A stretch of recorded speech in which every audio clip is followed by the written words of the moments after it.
Fala aí, pessoal, tudo bem? Estamos aqui para resolver mais um simulado, dessa vez simulado com questões da UERJ, hein? 5 questões de provas anteriores da UERJ para dar aquele gás para quem vai fazer a prova desse ano. Bora lá para mais um simulado? Questão 1, eis o enunciado. Na indústria de alimentos, a análise da composição dos ácidos carboxílicos não ramificados presentes na manteiga é composta por 3 etapas. Reação química dos ácidos com etanol, formando uma mistura de ésteres, aquecimento gradual dessa mistura para a destilação fracionada dos ésteres, identificação de cada um dos ésteres vaporizados em função do seu ponto de ebulição. O gráfico a seguir indica o percentual de cada um dos ésteres formados na primeira etapa da análise de uma amostra de manteiga. Na amostra analisada está presente maior quantidade o ácido carboxílico denominado octanoico, decanoico, hexanoico ou dodecanoico. Bom, vamos resolver então aqui essa nossa primeira questão, né? Uma questão que envolve conhecimento básico de reação de esterificação, tá certo? O que ele quer dizer que é o seguinte: na manteiga estão presentes alguns ácidos carboxílicos de cadeia linear, ou seja, não ramificados. E para poder detectar esses ácidos carboxílicos em amostras de manteiga, basta-se fazer uma reação com etanol. Então você pega uma amostra dessa manteiga e faz uma reação com etanol. Esses ácidos carboxílicos presentes na amostra de manteiga irão então reagir com o etanol, formando uma mistura de ésteres, né? E aqui ele nos dá um gráfico em que revela aqui a porcentagem, né, de cada um dos ésteres obtido na análise de uma amostra de manteiga. Então vamos observar aqui no nosso gráfico, ó, ele nos dá a porcentagem, né, da composição de cada um desses 4 ésteres na amostra de manteiga.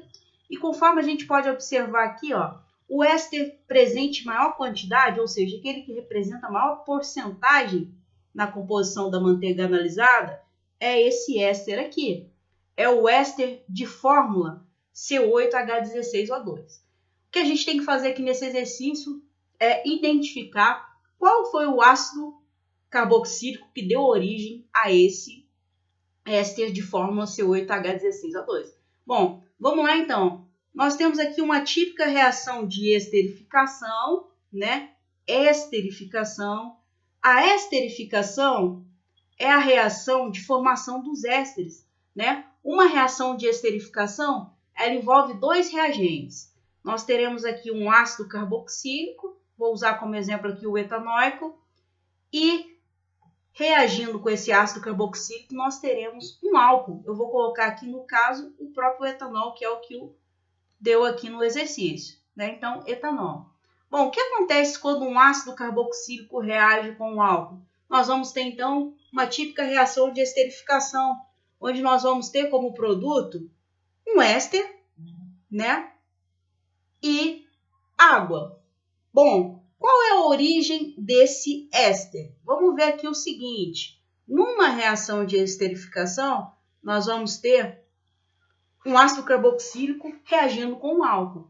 Essa parte em azul aqui que eu destaquei do ácido carboxílico, né? Eu estou destacando o ácido carboxílico em azul e o álcool em vermelho. Bom, como que vai se dar essa reação de esterificação? Primeiro passo é a eliminação de água, né? De onde vem essa água? Essa água vem daqui, pessoal, ó. Ela vem aqui da saída da hidroxila do grupo carboxila e do hidrogênio do álcool. Hidrogênio mais OH, né? Hidrogênio mais hidroxila, água. Tá aqui, formou a nossa água. Bom, e o éster? Ele é formado a partir de quê?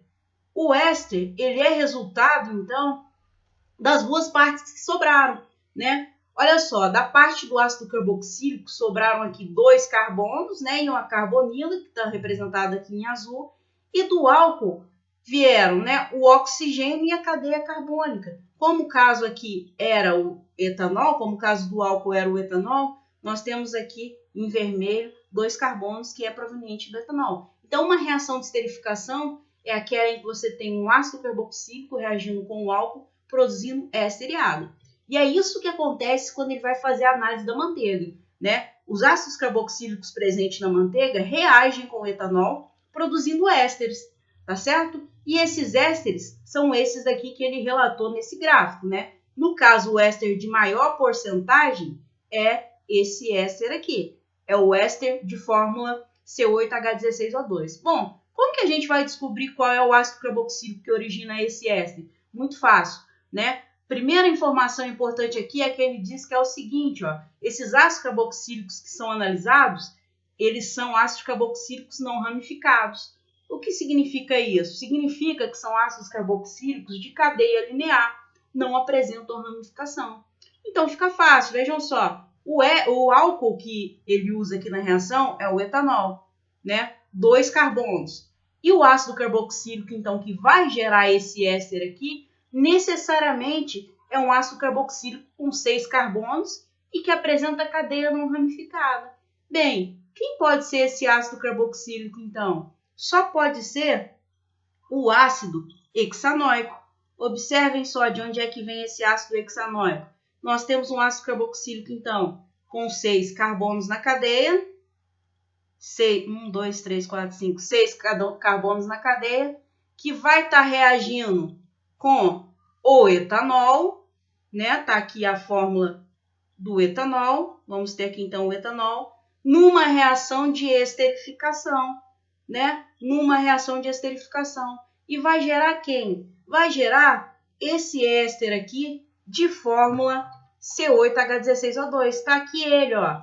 Ele vai ser obtido da reação entre o ácido hexanoico e o etanol, né? Então, a gente vai ter isso daqui. Ó, a gente vai ter essa estrutura aqui mais água, né? Quem é esse éster que foi formado aqui? Fácil, ó. Vejam, ele é o hexanoato de etila, né? Ele é um éster que apresenta 8 carbonos. Ele é oriundo da reação entre o ácido hexanoico e o etanol. Então, aqui, o ácido que gerou, né, o ácido carboxílico que está presente em maior porcentagem no caso dessa manteiga analisada, só pode ser o ácido hexanoico, né? Que vai originar, então, esse éster aqui, que é o hexanoato de etila. Portanto, o gabarito dessa questão aqui, alternativa correta, letra C. Questão 2, eis o enunciado. O aspartame, utilizado como adoçante, corresponde a apenas um dos ésteres-isômeros da molécula cuja forma estrutural é apresentada abaixo. Admita que em um processo industrial tenha-se obtido a mistura em partes iguais de todos os ésteres-isômeros dessa molécula. Nessa mistura, o percentual de aspartame equivale a 20%, 25%, 33% ou 50%. Bom, vamos resolver então a questão. Aqui nós temos uma questão sobre isomeria óptica, né? A gente vai ver aqui que o aspartame ele é um composto, né, uma substância que apresenta isomeria óptica devido à presença de carbonos assimétricos. E o que ele quer saber é o seguinte, ele está considerando que após um processo industrial, né, tenha-se obtido uma mistura em partes iguais de todos os estereoisômeros possíveis para essa molécula de aspartame. Ele quer saber qual seria o percentual de aspartame nessa mistura, ok? Então, vamos analisar aqui, ó. Tá aqui a forma estrutural do aspartame. E se vocês olharem bem, vocês vão ver aqui que o aspartame é uma substância, né, um composto que apresenta isomeria óptica, porque ele tem carbono assimétrico, né? Relembrando o que é um carbono assimétrico. Carbono assimétrico é o mesmo que carbono quiral. É aquele carbono que apresenta 4 ligantes diferentes. Imagine, então, nós temos aqui um carbono, imagine que ele está se ligando a um ligante X, a um ligante Y, a um ligante Z e a um ligante W. Nós dizemos que esse carbono aqui é um carbono assimétrico ou então quiral, ok? É a mesma coisa, ou assimétrico ou quiral. E nós representamos esse carbono quiral por um asterisco, tá certo? Aqui. Bom, se vocês observarem bem, se nós analisarmos aqui a estrutura do aspartame, nós veremos que nessa molécula estão presentes 2 carbonos assimétricos, tá certo? Observando aqui, ó, esse carbono, observem só, ele é um carbono assimétrico, porque ele apresenta os 4 ligantes diferentes. Ó. Esse grupo NH2 aqui é diferente desse grupo todo, que é diferente desse ligante todo aqui, e que é diferente do hidrogênio, que é o 4º ligante para esse carbono. Então, nós temos aqui um carbono quiral. Só que se vocês observarem mais detalhadamente, vocês perceberão que o aspartame apresenta um outro, né, um segundo carbono quiral, que está localizado aqui, ó, esse carbono. Ele apresenta os 4 ligantes também diferentes, tá certo? Então, a molécula de aspartame, né, na estrutura do aspartame estão presentes 2 carbonos quirais. A partir desse número de carbonos quirais, nós podemos, através da regra de Van Hoff, determinar qual o número de estereoisômeros possíveis para essa substância. A regra de Van Hoff diz o seguinte: para determinar o número de isômeros opticamente ativos, ou seja, dos enantiômeros que apresentam atividade óptica, a gente usa essa formulazinha aqui, ó, 2 elevado a N, tá certo? Onde N é o número de carbonos assimétricos presente na estrutura. Então aqui, se nós jogarmos nessa fórmula, nós obteremos o número de isômeros opticamente ativos. Opticamente ativos, ok? Essa é a formulazinha para se calcular o número de isômeros opticamente ativos. A regra de Van Hoff também ela é utilizada para poder calcular o número de misturas racêmicas, ou seja, o número de isômeros opticamente inativos. É o seguinte, pessoal, quando nós temos o fenômeno da isomeria óptica, né, a cada 2 enantiômeros que uma substância apresenta, se nós misturarmos esses 2 enantiômeros em quantidades iguais, nós teremos o que nós chamamos de mistura racêmica, tá certo? Ou seja, isômeros opticamente inativos. Bom, e como que a gente calcula essa quantidade de isômeros opticamente inativos? Mesma forma, só que é 2 elevado a N menos 1, onde N continua sendo um número de carbonos quirais. Se nós jogarmos então nessa fórmula, nós vamos obter aqui o número de isômeros opticamente inativos, ou seja, o número de misturas racêmicas, tá certo?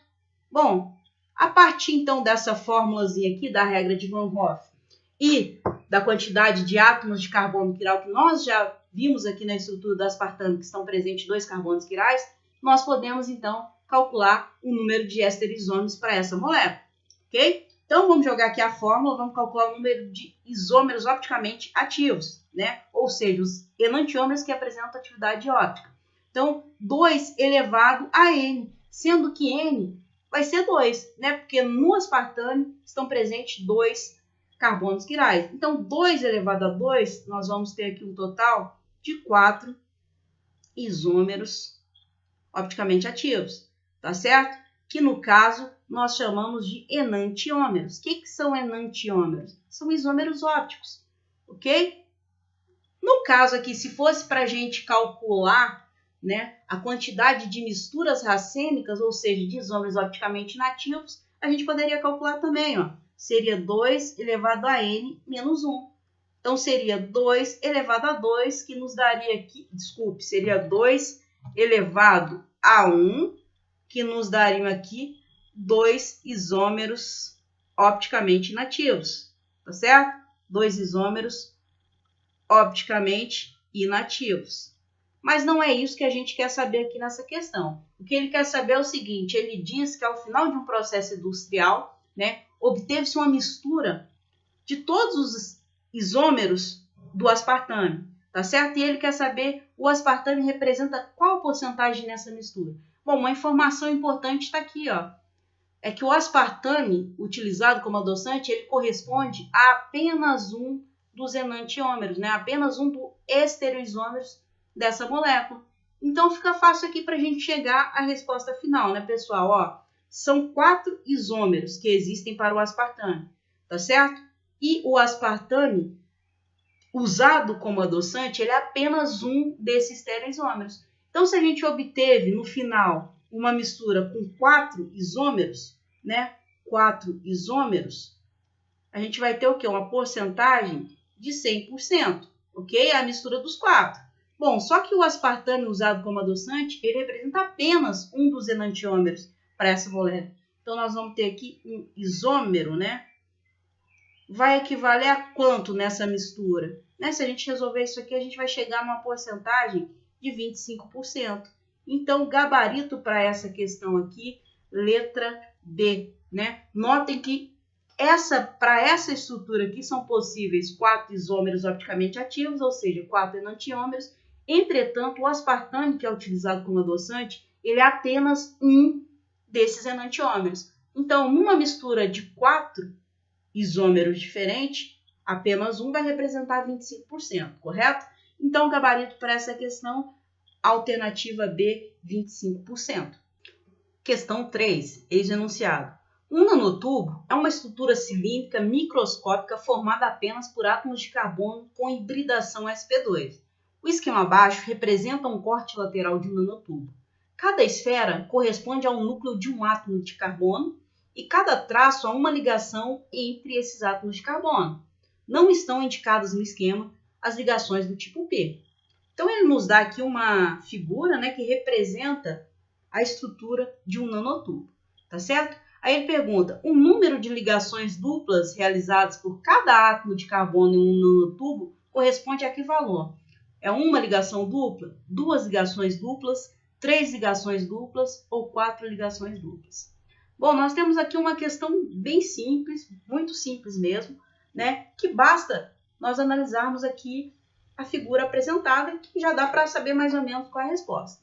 Então aqui, gente, é o seguinte, o nanotubo, ele te dá aqui, né, a figura que representa a estrutura desse nanotubo, e aqui no enunciado nós temos uma informação muito importante, é que todos os carbonos que constituem o nanotubo são carbonos com hibridação sp2, tá certo? Todos eles, sem exceção. Bom, primeira coisa, vamos relembrar o que é um carbono sp2, né? Carbono sp2 é aquele que apresenta uma hibridização do tipo sp2, então nós chamamos ele de carbono sp2. Um carbono sp2, ele é caracterizado pelo seguinte, ele é um carbono, né? Que ele faz as 4 ligações dele, ele completa, ele satisfaz a tetravalência dele, né? Realizando, ó, 3 ligações sigma, tá certo? 3 ligações sigma e uma ligação pi. Bom, então aqui a gente deve se relembrar, né? O que é uma ligação sigma e o que é uma ligação pi. Bom, ligação química entre átomos de carbono pode ser do tipo sigma ou do tipo pi. O que diferencia? A ligação do tipo sigma, né, ela é representada por um único tracinho, ou seja, é uma ligação simples, tá certo? Uma ligação simples. Já a ligação pi, ela é o tipo de ligação que vem sempre depois, né, sempre subsequente a uma ligação sigma. Então, nós vamos ter aqui, ó, um tracinho a mais, que eu vou representar aqui em azul. Então, essa ligação pi, ela, nesse caso aqui, vai gerar o quê? Uma ligação dupla, tá certo? Ligação pi é sempre aquele tracinho que vem subsequente a um tracinho de ligação pi. Bom, e se eu tiver, por exemplo, uma ligação sigma e 2 ligações pi, ó, 2 tracinhos subsequentes? Daí, então, nós teremos aqui um exemplo típico de ligação tripla, tá certo? Então, ligações entre os átomos de carbono podem ser de 2 jeitos, né? Pode ser de 2 tipos, ligação sigma ou ligação pi, tá certo? A ligação pi é sempre o tracinho subsequente a uma ligação sigma. E um átomo de carbono sp2, sem exceção, ele vai satisfazer a sua valência, né? Esse carbono aqui, ele vai satisfazer a sua tetravalência, ou seja, ele vai fazer 4 ligações. Só que como serão essas ligações? Ele vai fazer 3 ligações sigma e uma ligação pi, tá certo? O que representa, né, o que caracteriza um átomo de carbono sp2 é justamente essas 3 ligações sigma que ele faz e essa ligação pi, tá certo?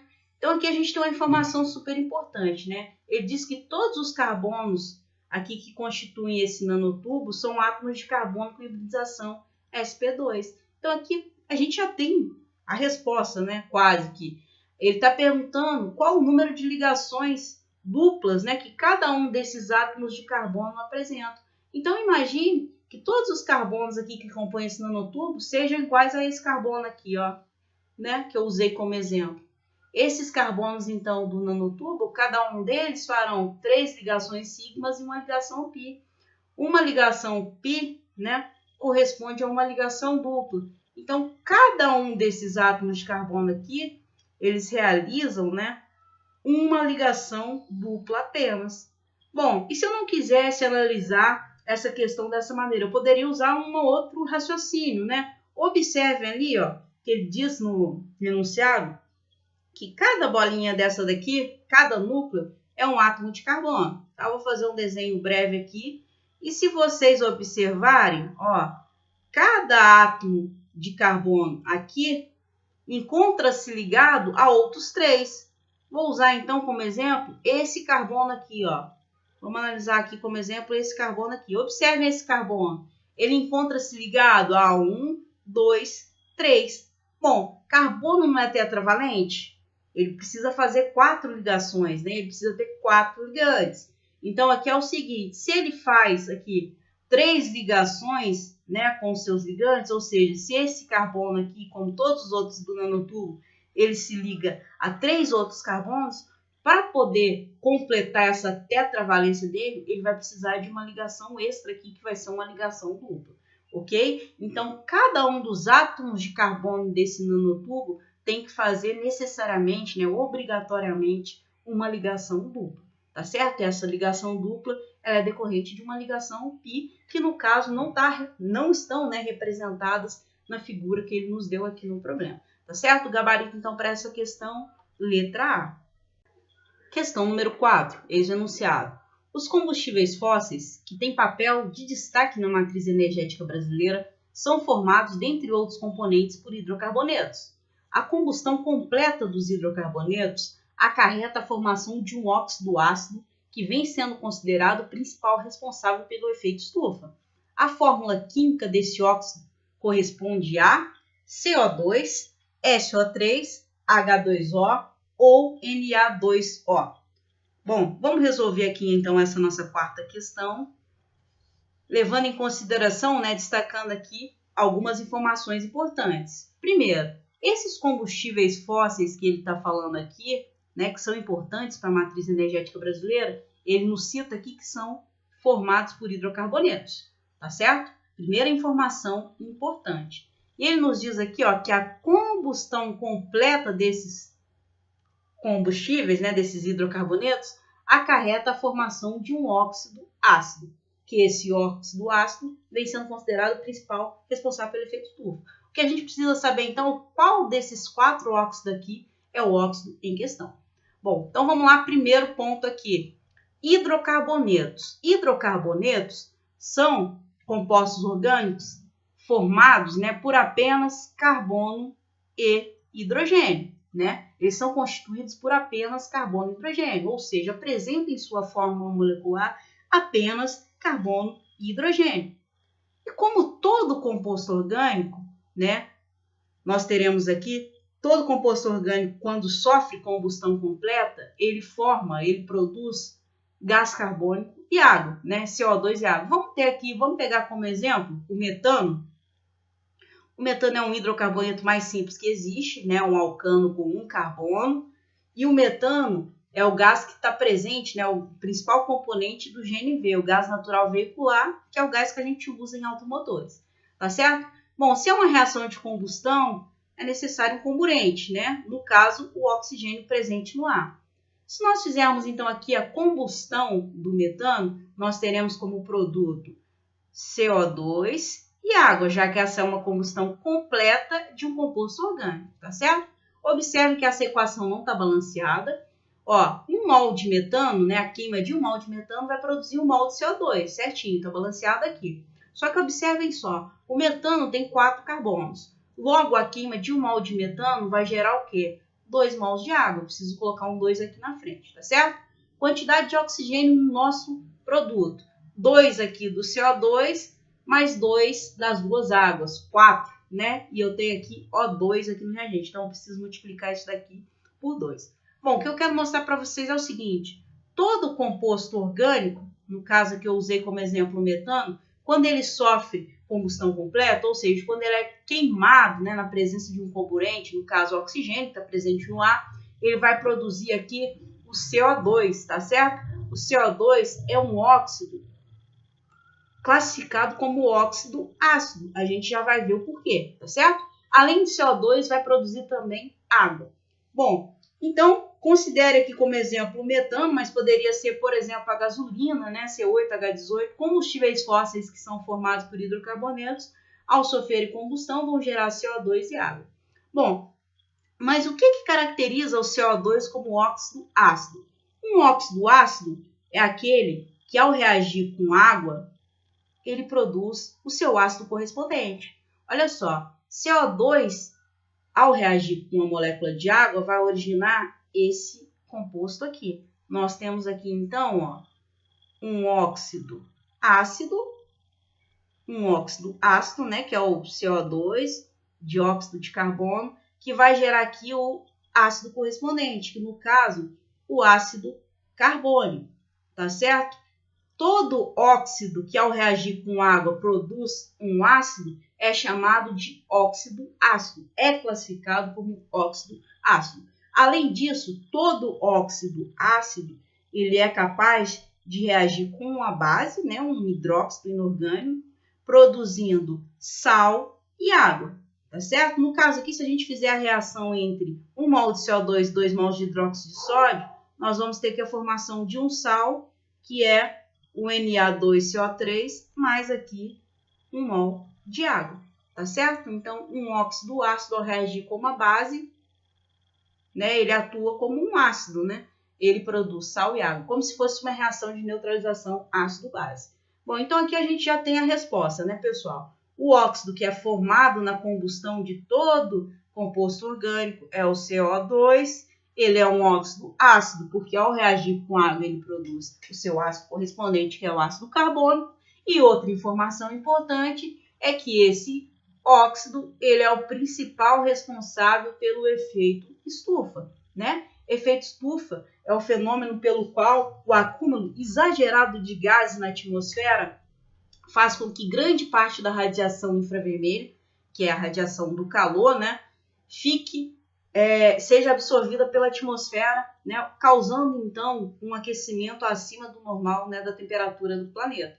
Um dos principais responsáveis, né, por esse fenômeno, por esse efeito estufa, é o CO2, acompanhado de outros gases. O metano também é importante e além de outros gases também presentes. Então, o gabarito correto para essa questão aqui, uma questão muito simples, muito fácil, é CO2, né, dióxido de carbono, que é caracterizado como um óxido ácido e é produzido em toda a reação de combustão completa de compostos orgânicos, ok? Então, gabarito correto, alternativa A.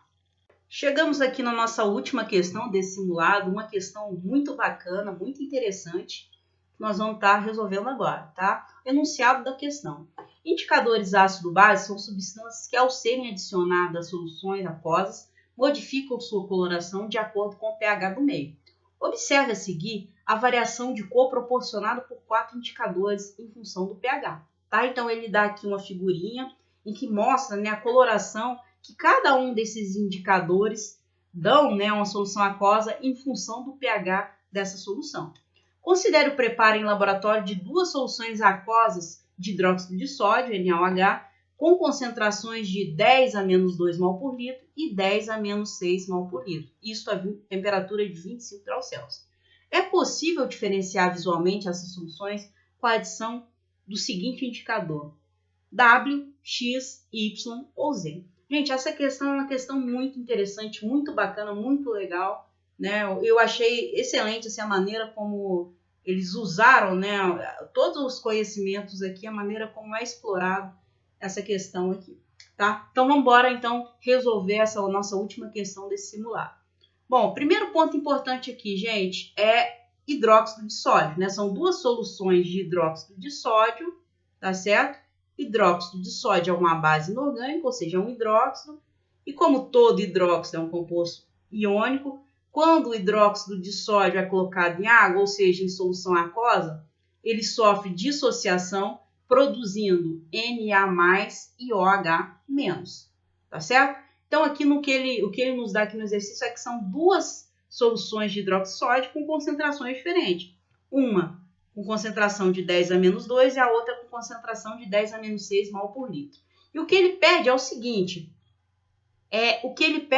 qual seria, né, ele pergunta qual seria, dentre esses 4 indicadores ácido-base aqui, qual seria o mais adequado para poder diferenciar essas duas soluções, diferenciar visualmente essas duas soluções. Então, o que a gente precisa saber, né? Vocês observando a figura aqui dos indicadores, né? Nós temos aqui a escala de pH dos indicadores e a faixa de pH em que esses indicadores trocam de cor, né? Em que a gente chama o ponto de viragem dele, que eles mudam de coloração aqui as soluções, tá certo? O que a gente precisa fazer então? Nós precisamos calcular o pH para essas duas soluções de hidróxido de sódio para então determinar qual seria o indicador que é capaz, né? O único indicador desses 4 aqui que é capaz de diferenciar através da coloração essas duas soluções. Uma questão muito interessante. Vamos fazer então o seguinte, ó. A gente precisa calcular, né? A gente precisa chegar no final a um valor de pH para essas duas soluções. Só que observe o seguinte, a gente está trabalhando com hidróxido, né? Isso aqui é uma base, né? E base não gera H+. O pH ele é calculado em função da concentração de H+.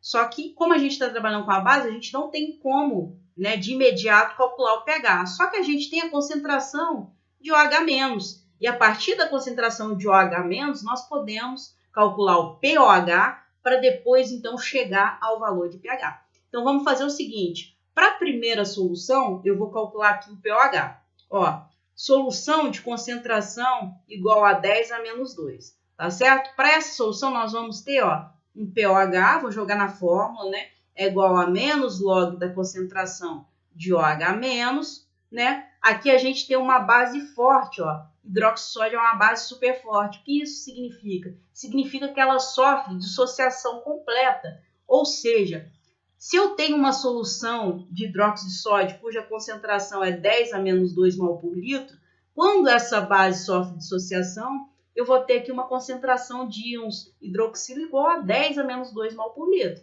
Tá certo? Então, para a primeira solução, nós vamos ter aqui que o pOH é dado por menos log de 10 a menos 2, né? Resolvendo isso daqui, nós vamos chegar a um valor de pOH igual a 2, tá certo?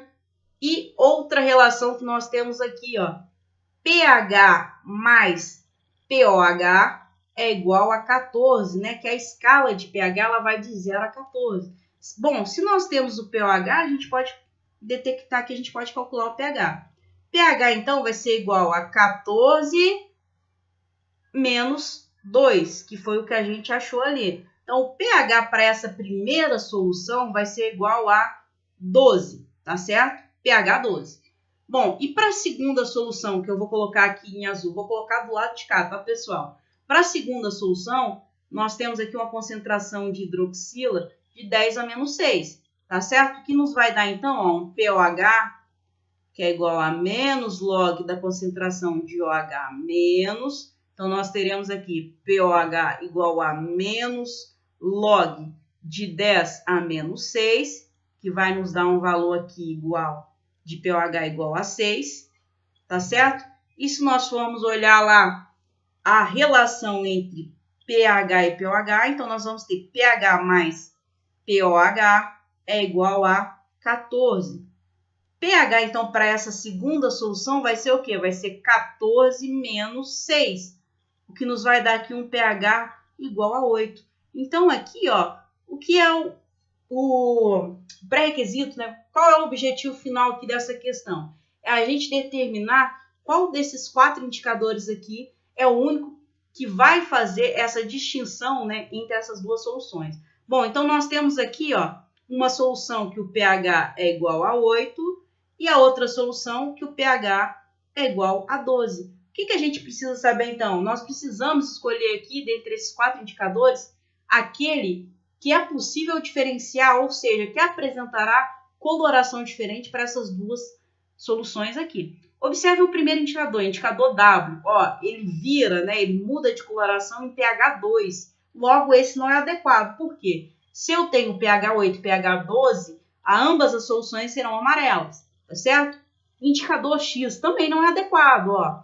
Tem o pH 8 e pH 12, ambos aparecerão aqui na faixa que está com coloração laranja, né?